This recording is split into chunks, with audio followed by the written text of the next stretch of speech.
नमस्कार। सूरजपुर में हुई हत्या के बाद लोगों में किस कदर आक्रोश व्याप्त है, उसको मैं एक तस्वीर के माध्यम से दिखाने की कोशिश कर रहा हूं। सोचिए कि मैं अभी सासाराम के सदर अस्पताल में खड़ा हूं और यहाँ पर अभी जिसकी हत्या हुई है वो शव नहीं पहुंचा हुआ है, लेकिन प्रशासन और पुलिस के स्तर से किस तरह से सतर्कता बरती जा रही है उसको एक तस्वीर के माध्यम से मैं दिखा रहा हूँ। देखिए, यहाँ पर पारा मिलिट्री फोर्स के जवानों को बुलाया गया है केवल इसलिए कि सूरजपुरा में घटना के बाद जिस तरह से भीड़ के द्वारा दो अपराधियों को निशाना बनाया गया है, उसे पुलिस को लगता है कि कहीं पर अगर सासाराम के सदर अस्पताल में पोस्टमार्टम कराने के लिए जाता है और वहां पर भी भीड़ के द्वारा कुछ उटपटांग हरकत कर दी जाती है तो लेने के देने पड़ जाएंगे, इसलिए पारा मिलिट्री फोर्स के जवानों को बुलाया गया है। देखिए, ये एसएसबी के जवान हैं जो 100 के आने से पहले ही इनको यहाँ पर तैनात कर दिया गया है। किस तरह से सोचिए, पहली बार पारा मिलिट्री फोर्स के जवान यहाँ पर तैनात दिखाई पड़ रहे हैं।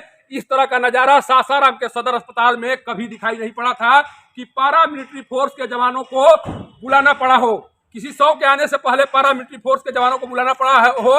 इस तरह की तस्वीर कभी दिखाई नहीं पड़ी थी। उस घटना में किस तरह से लोग मर्माहत हुए हैं या किस तरह से उस घटना के बाद से लोग आक्रोशित हुए हैं, ये नजारा बताने के लिए काफी है। सोचिए कि अभी तक शव को वहां से उठाने नहीं दिया जा रहा है लोगों के द्वारा, और एसपी घटनास्थल पर पहुंच चुके हैं। उनके द्वारा कोशिश की जा रही है कि जो लोग मांग कर रहे हैं या जिस तरह से मांगे की जा रही है उन मांगों को एक तरह से पूरा किया जाए, लेकिन उन मांगों के पूरा करने के बाद भी लोगों में आक्रोश थमने का नाम नहीं ले रहा है। और पुलिस को लगता है कि अगर पोस्टमार्टम हाउस में शव पहुंचने के बाद कहीं लोगों के द्वारा कुछ इस तरह की घटना को अंजाम दे दिया जाता है तो इसका असर जिला मुख्यालय पर भी दिखाई पड़ने लगेगा। इसीलिए पुलिस के स्तर से जो एसएसबी के जवान हैं उन्हें यहाँ पर तैनात किया गया है और चारों तरफ से एसएसबी के जवान यहाँ पर खड़े नजर आएंगे। सोचिए कि पूर्व मुखिया प्रत्याशी की हत्या के बाद लोगों में जो आक्रोश है उस आक्रोश को यहाँ के एसपी भी समझ चुके हैं।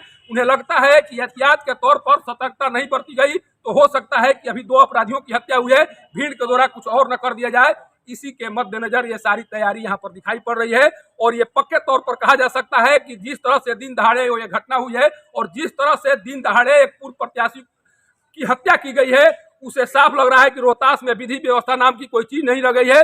पुलिस और प्रशासन के ऊपर से लोगों का भरोसा खत्म हो चुका है। इसीलिए लोगों को लगता है अभी करना है, इसीलिए दो अपराधियों की हत्या पीट कर भीड़ के द्वारा दी जाए और वहां पर पुलिसकर्मी मुख्य दर्शक बनकर देखते रह जाते हैं। क्योंकि बगल में थाना है और थाने के कुछ ही दूरी पर अपराधियों को पीट कर मार दिया जाता है भीड़ के द्वारा। तो इसे क्या कहा जाए, इसे किस तरह से समझा जाए। और इसीलिए यहाँ पर स्टेट गवर्नमेंट की पुलिस भी है, रोहतास में स्टेट गवर्नमेंट की पुलिस भी है। इसके बाद उन्हें लगता है कि ये कमान स्टेट गवर्नमेंट की पुलिस नहीं संभाल सकती है, जिसके बाद पारा मिलिट्री फोर्स को बुलाना पड़ा है। सोचिए कि यह कितना संवेदनशील मामला है और किस तरह से लोगों का भीड़ या लोगों में गुस्सा है, उस गुस्से को शायद रोहतास के एसपी समझ चुके हैं और उनके द्वारा पारा मिलिट्री फोर्स को बुलाकर जो स्थिति है उसको नियंत्रित करने की कोशिश की जाती है। लेकिन कब तक पारा मिलिट्री फोर्स के जवान रोहतास में बिगड़े विधि व्यवस्था को संभालते रहेंगे और कब तक से पारा मिलिट्री फोर्स के भरोसे यहाँ के विधि व्यवस्था का संधारण होते रहेगा, यह सबसे बड़ा प्रश्न है। इनका भी एक कर्तव्य है और उस कर्तव्य पथ पर ये हमेशा काम करते हुए दिखाई पड़ते हैं। आखिर बिहार पुलिस के जवान कर क्या रहे हैं? जब पारा मिलिट्री फोर्स को बुलाना पड़ता है तो बिहार में जो विधि व्यवस्था खराब हो रहे हैं उस खराबी को लेकर यहाँ के पुलिसकर्मियों को क्यों न जिम्मेवार ठहराया जाए।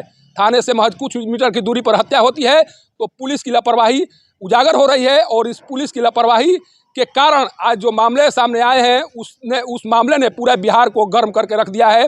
अब देखना यह होगा कि इस मामले का उद्भेदन पुलिस के स्तर से किस तरह से किया जाता है और किस तरह से पुलिस इस मामले की संवेदनशीलता को देखते हुए कार्रवाई करती है।